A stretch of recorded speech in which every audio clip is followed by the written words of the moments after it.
Okay na? Thank you very much. Thank you. Oo. Papatumba ka pa, langya ka talaga, ba't di ka pa natuluyan? Mamaya na ho natin pasentahan yan si Father Adik at itong si Renato Reyes. Rumekta na ho tayo dyan sa Malacanang. Kung bago lang ho kayo sa PH Update, sa like at sa subscribe. Masaya na ho tayo dyan at sa mga gusto sumahal sa ating community, yung join button, nandyan lang ho sa baba. Papasadaan ho natin dito itong si Aling Chapsuy at itong si John Vic Remulla. Yung nagsabi na sa Noche Buena, hahanda daw ho natin Chapsuy. Pambihira talaga tong alin na to. Oo. Walang awa siyang bayan ng Pilipino. Mamaya ho mga kababayan, pasadaan natin yan. Direkta ho muna tayo dito kay John Vic Remulla. John Vic, kumusta yung natanggap mong sandamukal na masasakit na salita kahapon dyan sa rally? O ito, magsasalita na ho si John Vic. Game! Masaya ko pong ipinaparating sa inyo na kahapon po ay napakapayapa ng ginawang pagkilos ng mga nagpoprotesta laban sa korupsyon. Ang total number po namin na estimate ay hindi ho lalagpas ng 20,000 sa buong Metro Manila ang nagprotesta. Sa People Power Monument po ay at its peak mga 6,000. Sa Ano talaga mga pinklawan na dilawan, akala mo pagka nag-organisa sila, ang dami. Yan ho ang testamento na walang nakikinig dito sa mga dilawan, pinklawan na to. Ganyan na ganyan ang mangyayari, ganyan na ganyan ang senaryo sa 2028 election. Tingnan nyo man ho mga kababayan. Tuloy mo. Luneta ay Kaya din si 3,000. Father Adik. Sa Liwasang Bonifacio ay 1,000, 800 to 1,000. At its peak sa Mindiola on the first wave ay 2,000. And second wave ay 200. So, meron pang ibang mga scattered all around Luzon and Cebu and other places. Pero, gusto ko rin po parating sa inyo na 100% po na walang nasaktan, walang acts of violence, walang hooliganism, walang anarchy. At yung security preparations ng PNP po ay nasunod at sumunod rin ng mga tao. Questions ba? First question po, Kat Domingo, ABS-CBN.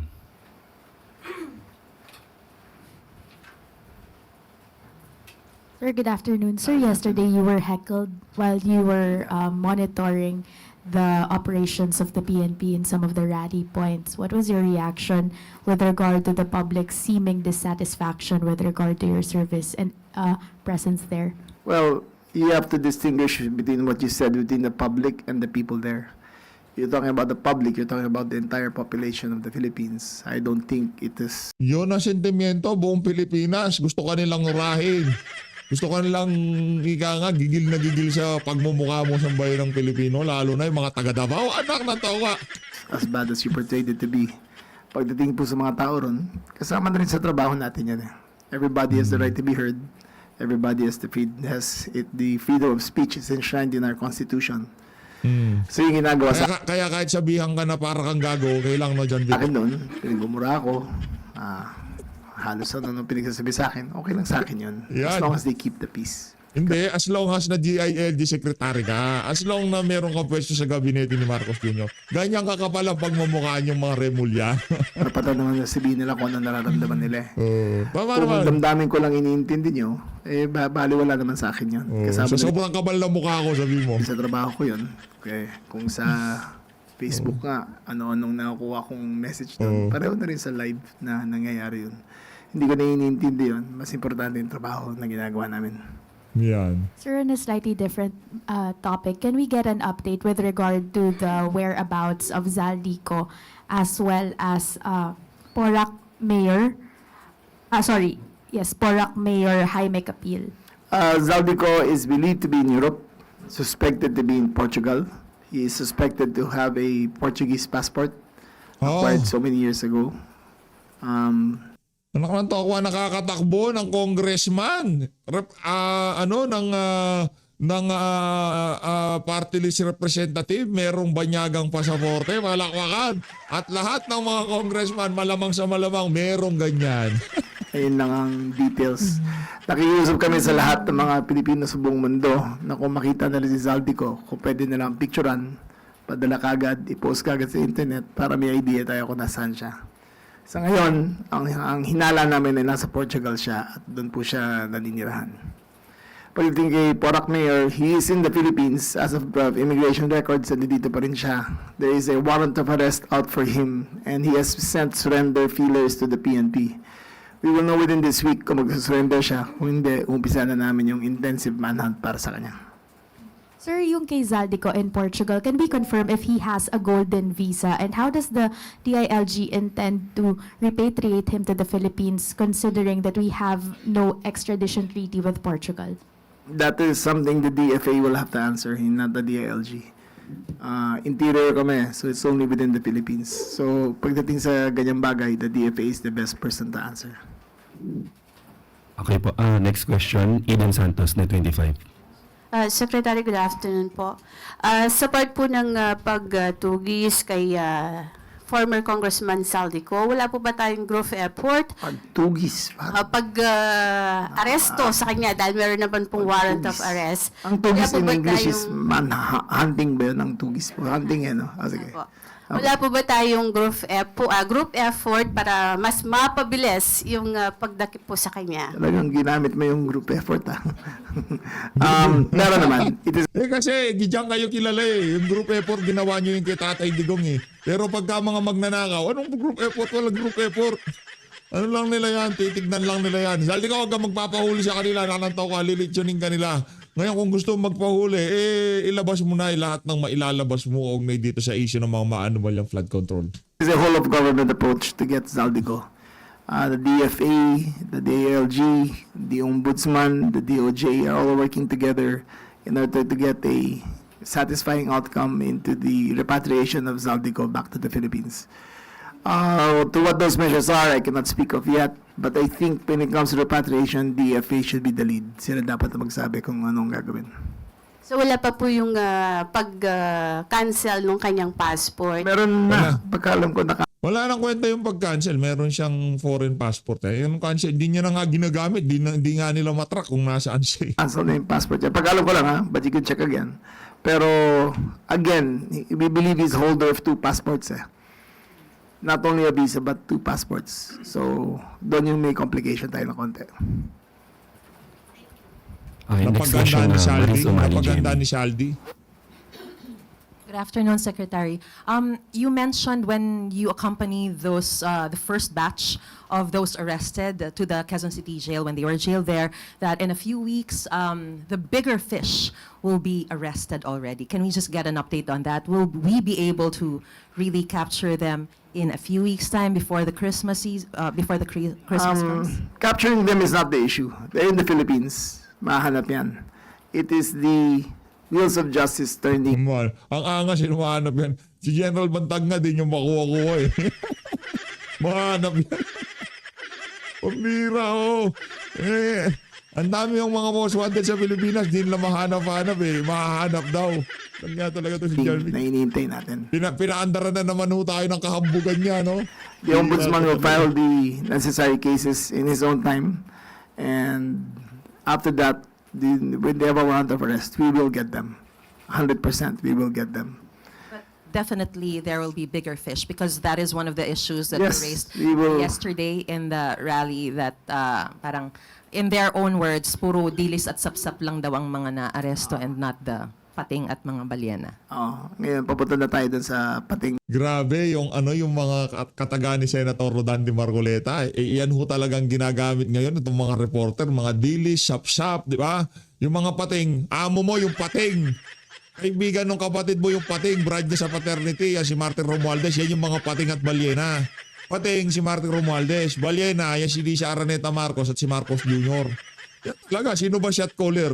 Di ba? Anak ng toko, sinong pumipirma ng budget? Ba't nasama si Lisa? Anak ng toko, asawa yun ng presidente. Ano ba sabi ni Saldi ko? Diba? Lahat ng skandalo sa... Naku, balita natin, yung presyo ng sibuyas, nag-i-skyrocket, nag-to the moon. Anongin natin si Lisa, baka alam niya dahilan. Ingat, balyena. Doon na tayo papunta. Yan. Malapit na yan. Bigyan natin ng ombudsman ng karapat-dapat na oras. Kasi si ombudsman meron siyang ethics sa pag-file ng case. Gusto niya may reasonable certainty for conviction. So hanggang hindi niya final yan, ibig sabihin, hindi siya sigurado. So pag file niya, ibig sabihin yan, sigurado siya makukonvict na lahat yan. Wow, talagang matindi. Bilib na bilib ka dun sa kapatid mo, ha? Yung bring that competent judicial authority, hindi ginawa. Tapos pagdating dito, dapat kompleto ebidensya. Anak ng to, why mag-clash talaga tong mga Remulla na to? Mga kababayan, kahit anong mangyari, lalo na mga taga Cavite, kung sino man makakalaban itong pamilya na to, huwag nyo iboto to. Mga perwisyo sa Pilipinas to. Dapat sa Cavite na lang kasi kayo, anak ng toka, pumasok pa kayo ng nasyonal, yan tuloy, nagkanda-hendot-hendot ang Pilipinas. In his own time, lalabas Oo. yun. Thank you po. Ngayon papakinggan po natin si Police Brigadier General Randolph Tuanyo. Okay na ako. If there are no other questions, I have a meeting at the house, so okay na. Thank you very much. Thank you. Yan, wala na si John Vic, rekta ho tayo kay Anti-Clear. Teka lang, meron ho palang pa-hubs, meron pa-hubs. So, okay na. Thank you very much. Thank you. Oo. Papatumba ka pa, langya ka talaga, ba't di ka pa natuluyan? Langya talaga to si John Vic. Gagawa ka pa eh. Gagawa ka pa ng ulam eh. Pambira ka talaga. Kaya Anti-Clear na ho tayo. Team Anti-Clear. Let's go Anti-Clear. Yung pagpapaliwanag. Thank you. Chapsoy. Chapsoy is the key. Chapsoy lang. Okay na. Buto-butoy. Pares pa naman tayong naka-blue. Ante. Yung chibena, chapsoy. Anak ng tokwa. Di man lamang ginawang adobo. Chapsoy talaga. Gulay. Pira, sobrang haba na ng buhay ng mga Pilipino. Baka hindi na mamatay. Puro gulay. Puro gulay na lang eh. Walang baboy. Chapsoy. Sa totoo lang, ganito talaga. Carrots nga yung ganito kalaki, 150. Kaya yung accurate nga yung chapsoy nitong si Madam. Patawin mo. At handa na po ako tumanggap ng inyong mga katanungan. First question po, Maring Sumaling, GMA News. Good afternoon, Yusek. Ma'am, you mentioned a while ago that the president is one with the nation in their calls to make the liable answerable to or to be held accountable for their for the issues on flood control and budget insertion. But one of the major calls also in the rallies yesterday was for the president himself to be held accountable, if not by virtue of direct link, by virtue of command responsibility. What is the reaction of the president to these calls? And let me just also clarify what you mentioned yesterday in the interview in the special coverage of GMA. Is the president willing to appear before the ICI if there will be evidence that will link him to those issues? Ang ICI po ay isang independent commission.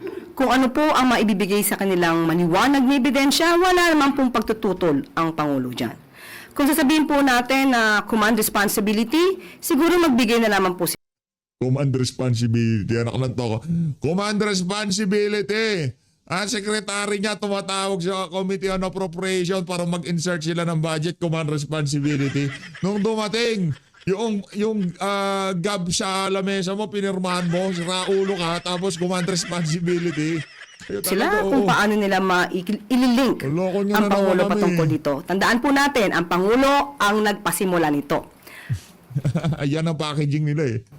Packaging ho nila yan. Siya ang nagpaumpisa nito. Pero 2024 pa lang, 2024 November pa lang, nagagalit na daw siya kay Martin Romualdez. Umabot ho ng ilang buwan, 6 na buwan, bago pa siya nagalit ng mahiya naman kayo. Anak ng tokwa, December pa lang, January pa lang, si dating Pangulo Rodrigo Duterte, binulgar na niya yung mga kalokohan sa budget na yan. Sa ayon sa gusto natin, babalik tayo doon sa budget na pinirmahan ng amo mong magnanakaw. Pamilya nila magnanakaw eh.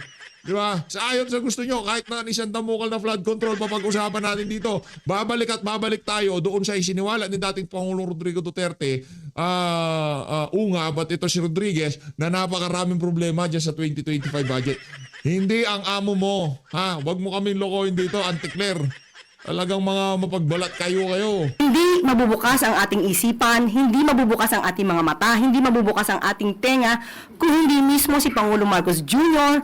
ang nagpasimula ng pag-iimbestiga na ito. Nais ng Pangulo na managot ang dapat na managot. Ma'am, just a follow-up. There were also calls for the President to sign as urgent the anti-dynasty bill. Pwede po ba kaming humingi ng reaction lang dito? Pag-aaralan po ng Pangulo kung ano nasa sa loob po ng bill na yan. At tignan po natin kung ano magiging reaction po niya. And one last, reaction din po ng palasyo dun sa sinasabi ng mga tao na for also the Vice President to be tried for the issue on intelligence funds. Again. Kasi ang panawagan po ng mga tao yesterday, Pangulong Bongbong panagutin, VP Sara litisin. So, meron din po kay VP Sara. So, yung may mga efforts pa ba for the Vice President to also be tried on the issue that was linked to her before? Kasi parang ang dating sa mga tao, parang nakalimutan na yung issue on intelligence funds. O siguro panawagan po ito sa mga nag-iimbestiga, sa mga mga complainants, kung may mga ebidensya naman po, dapat kumilos na rin po sila. Lahat naman po ay dapat managot. Kung dapat na sangkot or sila ay sangkot sa mga maanumalyang, let's say, mga corruption. Hindi lang bang flood control projects po. Lahat ng korupsyon na sila ay may ebidensya, dapat pong panagutin ang dapat na managot. O ano ba naman yung ebidensya? Ito talagang si Auntie Claire. Ano ba naman yung ebidensya na ang DBM secretary mo siya nagpa-insert ng 100 billion sa budget ng 2025.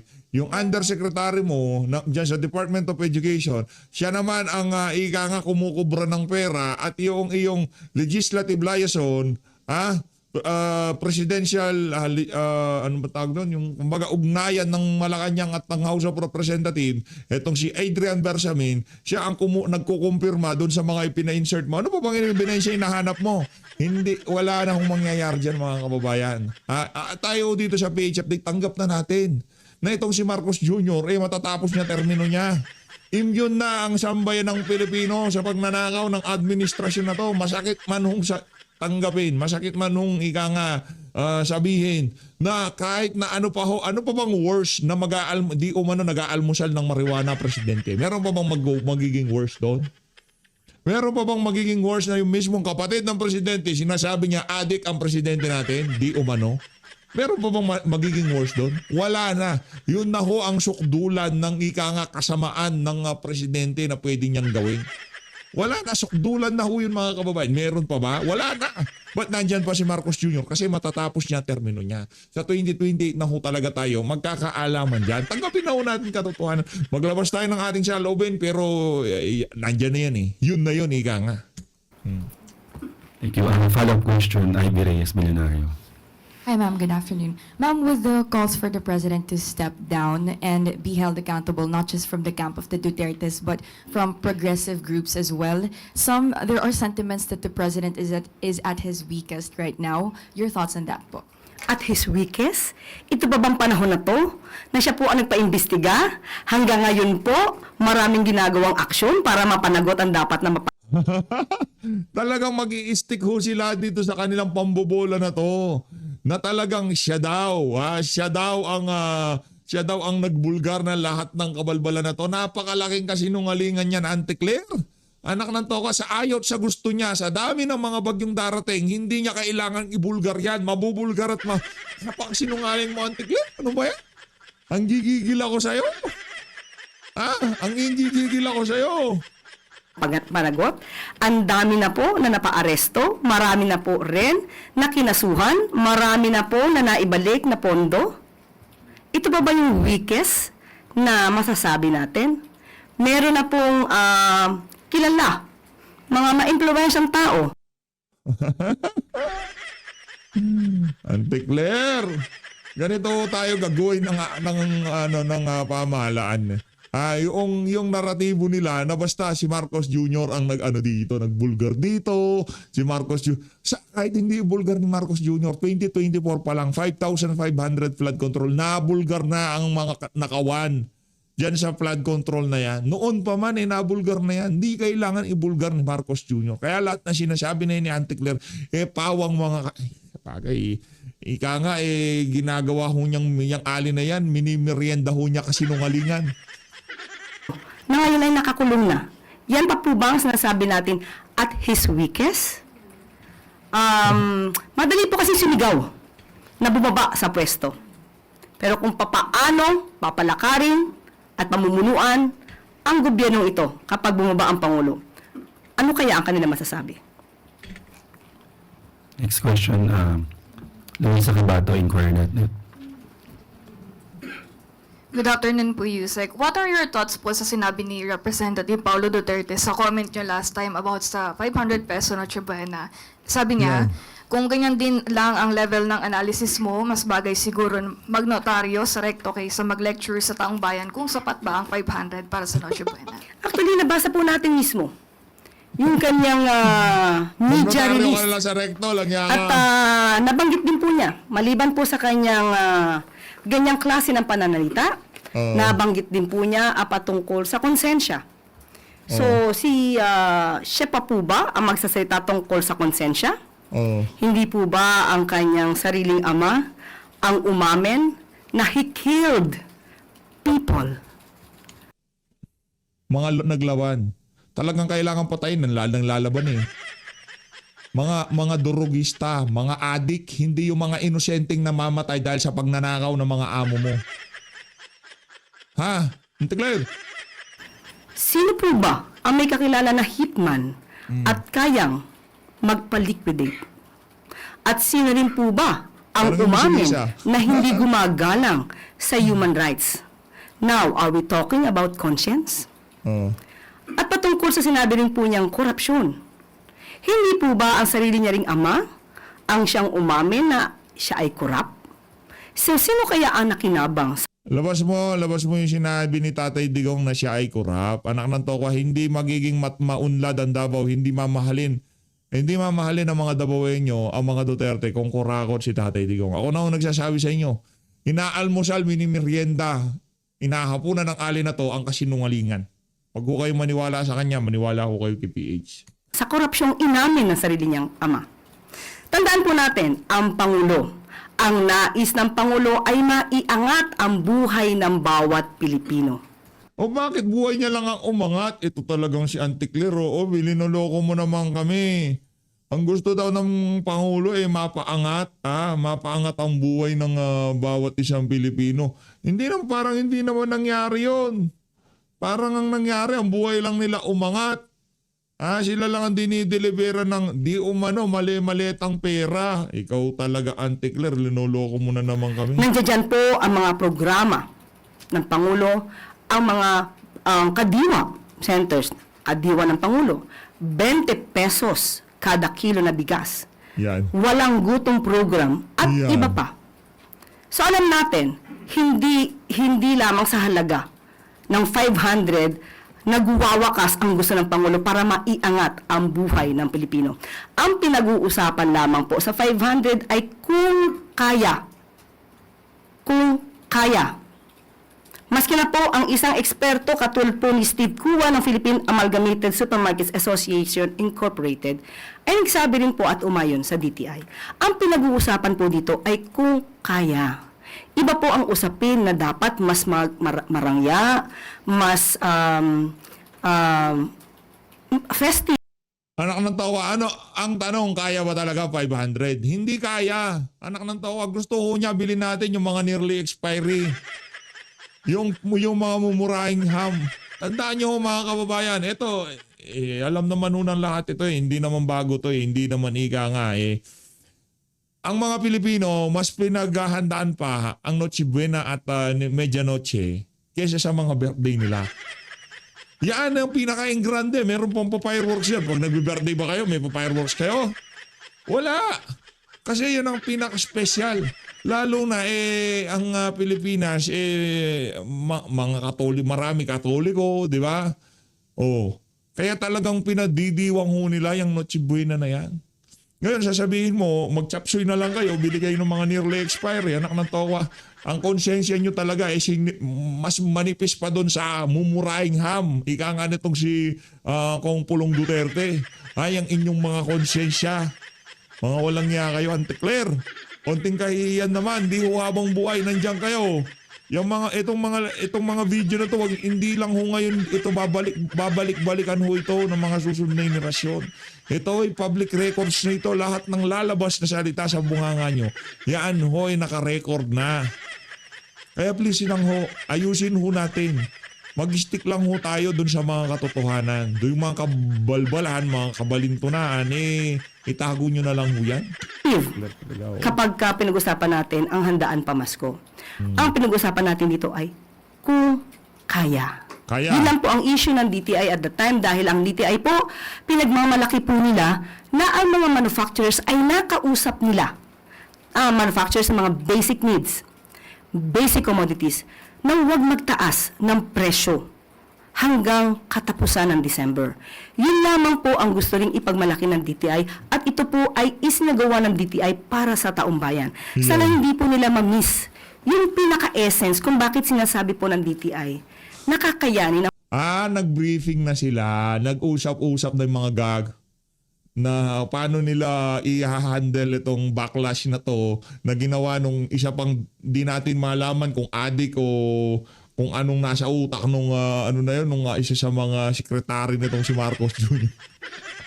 O kasi wala na rin kayo matinong sasabihin. Parang ikaw, Anticlear, pwede mo naman tapusin yung press con mo na yan. Hindi ka naman namin ng 500 dahil po napakiusapan po nila na huwag magtaas ng presyo para sa mga basic commodities. Yeah. Yun lamang po yun. For our next question, Eden Santos, Net25. Good afternoon po, Yusek. Doon po sa pag-ban ng e-bikes and e-trikes, although nagbigay na po ng order ang Pangulo sa LTO na ipagpaliban po ito dahil dapat ngayong araw, December 1, ang simula po ng huli ng mga magpa-apply sa mga major roads. Ano po. Aside po from yung pagpapa-defer muna pansamantala, may iba pa po bang order ang Pangulo sa LTO since para pong bumabangga at Ano nangyari dito kay Ma'am Eden? Ba't parang naging mainhin siya ngayon? Naging dalagang Pilipina siya? Yung mga maaanghang na tanong, di ko na naririnig sa iyo, madam, ha? Nawala na yung dyan, nawala na yung ika nga, yung tigre dyan. Dyan sa Malacanang Press Cartel. Nawala na. Ano nangyari dyan, madam? Madami yung nagbabantay sa inyo. Kayo kasi nagmimisto lang boses ng mga Pilipino sa mga nakalipas na panahon doon sa inyong mga matatapang na tanong. Pero ngayon wala na ako kaming naririnig na gano'n. tayong memorandum ng ahensya doon sa batas po sa mga e-vehicles. Kailangan po bang pahirapan yung ating mga kababayang mahihirap na gumagamit po nitong mga e-trikes and e-bikes dahil mas mura at nakakatulong din po sa kalikasan. Hindi po pagpapahirap ang mga ganitong klase ng polisiya. Ito po ay para sa kasiguruhan ng safety ng gumagamit ng e-bikes, safety sa mga kababayan natin, at tandaan po natin, motorized vehicle po ito. At may batas din po tayo na dapat sinusunod. Diyan, magkakasundo tayo dyan. Yan yung pagbaban ng mga sa mga major roads. Siguro sa mga kanto-kanto, sa mga barangay roads, okay lang na gamitin, pero dapat pa rin maingat. Kasi pagka kayo nagmaneho sa karsada, hindi lang yung buhay nyo yung hawak nyo dyan. Pati yung mga kasalubong nyo, yung mga madadaanan nyo. Napakadelikado ho niyan, mga kababayan. No? Napakadelikado niyan. Tapos pagka nakatama yung mga na to, itong mga tawag dito, itong mga e-bikes na to, kakamot lang sila na ganun. Sorry po, gaganon lang, di ba? Paano pagka okay lang makatama, walang nasaktan. Paano pagka silang nasaktan, sila nasawi? For safety ho talaga yan. Sa lahat ng sa buong presko na to, baka yan lang ang tamang sasabihin ni Auntie Claire. Hindi po ibig sabihin na kahirapan ay dapat na nating suwayin kung ano yung batas. Ang pagdisiplina po ay hindi para banggain ang issue ng kahirapan. Hindi po issue ang kahirapan dito. Issue to ng pagtupad sa batas para po masiguro ang safety ng bawat isa. Pero Right, yung tama pong yan. Republic Act, yung EVIDA law na sinasabi, Yusek, hindi po kaya yun kaya bang i-override nung memorandum ng ahensya? National highway lang po naman ipinagbabawal ang mga e-bikes. National highway lang naman, sa mga barangay road, okay lang naman. Sa mga subdivision nyo, gamitin nyo, walang problema. Huwag nyo lang ilalabas. Yung toko ay yung mga 10-wheeler, kasabayan nyo dyan, mahagip lang kayo ng hangin niya, kulang na titilapong kayo. Yung nga mga motor, pagka nakamotor ka, pagka dadaanan ka ng mabilis na sakyan, mararamdaman mo gaganyan eh. Paano pa kaya yung kagaan-gaan na e-bike, e-trike, di ba? Hindi naman po sa Kung mga may secondary bigay, roads. Sana po maintindihan po kung bakit merong ganitong klaseng Tama yan, tama polisiya. Ito po, again, ay Yan, ilaban mo, Auntie Claire, may pagkagatan ka. para sa safety ng ating mga kababayan. Yan, sinasabi ko. Okay. Minsan tumatama yan si Auntie. Follow-up question po sa Mel Medinilla. Ma'am, balik lang po ako dun sa investigation na na-mention kanina. Na-mention niyo rin po dati na parang may hindi pa sure kung magkakaroon ng internal investigation regarding dun sa 100 billion na allegation. Tapos yun po yung nag-result ng Wala pa ba? Wala pa bang internal investigation dun sa 100 million na insertion? Wala pa. Kung wala pa, alam na this, di ba? pag-alis ni Executive Secretary Bersamin at saka ni DBM Secretary Pangandaman. Itatanong ko lang po kung may update kung nagkaroon na po ba ng internal probe doon. And kung sakaling magkaroon na po ng result, is the President willing to give another position to Executive Secretary Bersamin and DBM Secretary Pangandaman? Sa kasalukuyan ay wala po tayong update patungkol po dyan, pero ang nadinig po natin mismo kaya former Executive Secretary Bersamin, kung meron man na ebidensya sa kanya, isampa na lang po ang kaso. Yun naman po ang kanyang hamon. Okay po? Salamat. That's the last question, Yusek. At bago tayo magtapos, mga bagong graduate ng Philippine Army, Ayun na nga mga kababayan, dito na natatapusin ang ating reaction video. Good luck na lang sa Auntie Claire. Itong si Father Adik sa rally, sa susunod na video na hunat pa sa tahan niyang. Si Father Adik na huwi sa rally, may dala-dala pang backpack. Di ka na magbabackpack sa rally kung di ka talaga adik sa rally, di ba? O sa kahit sa rally, yan ang kapalit ni Ato Reyes. Oy, sa mga nakamiss kay Renato Reyes, ha? Sa susunod na video, makikibalita tayo sa kanya. Ito kay si Boy Bakdo, ha? Makikibalita tayo sa kanya. Sa susunod na video na ho yan, mahalin natin ng Pilipinas. Maraming salamat mga kababayan. Sayang hindi pa natuluyan to si John Vic. Nahulog na ng konti. Sayang talaga, oo. I mean, natuluyang saluhin ng isang reporter na babae. Malay mo, doon siya ma-fall, no? Na-fall ho siya eh. Maraming salamat, to.